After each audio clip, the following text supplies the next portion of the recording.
We're gonna go down there. And you should shoulder check as you pull up.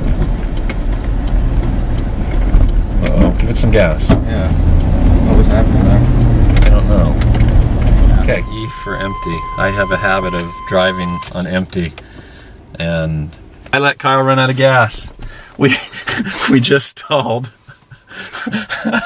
So now I'm gonna have to walk to the nearest gas station, buy a gas can, and come back. So first we're gonna have to push the car out of the way.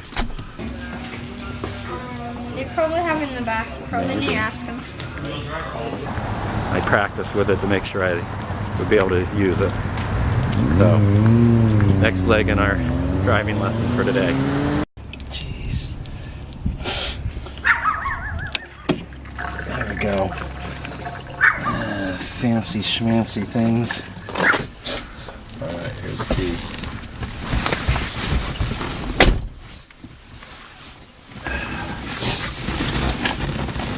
So who's doing the narration? I guess not Kyle because he's concentrating. So this is what, seventh? Yeah, something like that. Driving lesson?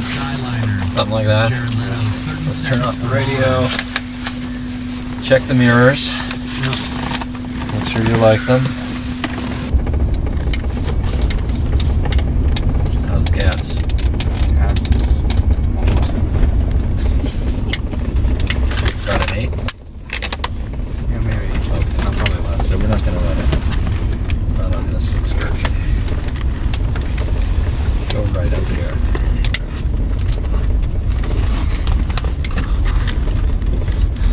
Okay, we go take the next left. I think we're going to go on another street, okay? Big street. Or you have to go fast. Yes. Okay, good. Well, I'm feeling good about what you're doing so far. Okay. So the thing is, when we do get onto it, talking about sauce, I'm gonna want you to stay in the right lane, and you're gonna have to accelerate. So,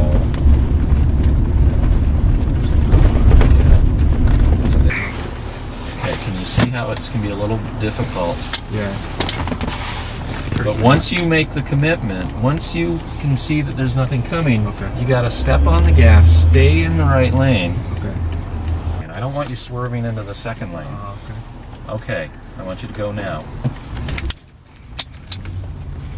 Straighten it out. More gas. Speed it up. Speed limit I think is 40 here. Doing great. Doing great.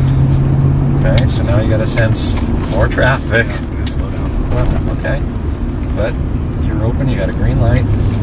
Don't be swerving like that. Just keep it straight. Speed up a bit. If it turns yellow, then you apply the brake. Now you're doing good. Excellent.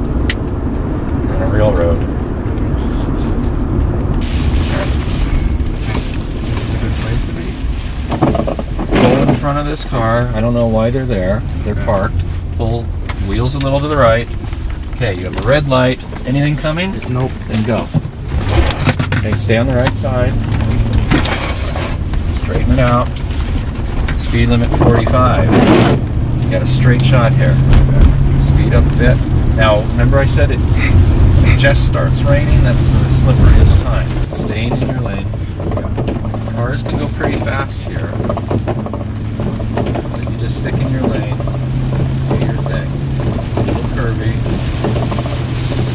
And we're going to go to the apartment as soon as we can.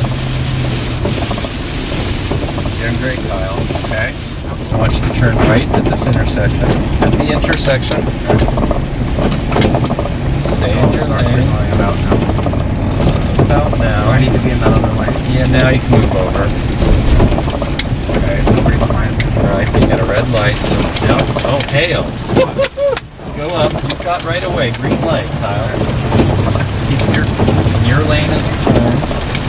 You went wide, you're in the second lane. Your lane's here. You're doing great. You're in the hail. Visibility is another thing that comes into play. So whenever you can't see as well as normal, like at night, you can't see as well, that's when you should be doubly careful. When you're backing up You can't see well when you try to look behind yourself. I bet more accidents happen backing up than going forward, frankly. And when you think about it, you not only can hit a car, but a person you could run into who's not paying attention as well. So visibility, being aware of what's happening around you. And finally, I think obeying the law is important. If you don't speed, you have a better chance of reacting in time to avoid an accident. If you follow another car too closely, you may not stop in time. But if that car slams its brakes on, and when I'm driving, that's the way I feel when I'm following somebody. You have to assume that they're going to slam their brakes on and leave enough room to stop. If you rear end somebody, 99.9% of the time you're at fault. It doesn't matter that they slam their brakes on. What if a little kid ran out into the road in front of them, slammed their brakes on? What else could they do? You just have to drive defensively. Because let's say you're driving down the lane and you look over, there's not a car there, you'd like to move over. Well, the guy on the other side's thinking the same thing. So if you're not paying attention, you could easily go together. So you have to sort of assume the worst.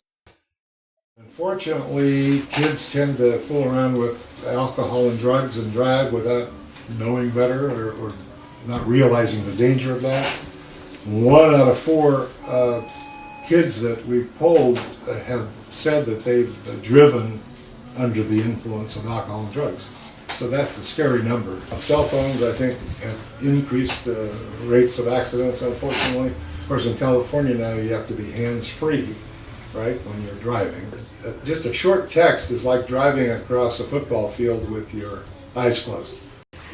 So, there's also a website that Allstate developed that you can go on, and I'll give you the site, where it gives a lot of other helpful ideas on what teen drivers should do. So, I'm sure you'll do fine.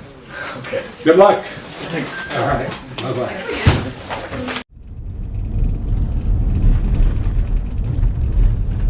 Look how confident he looks there.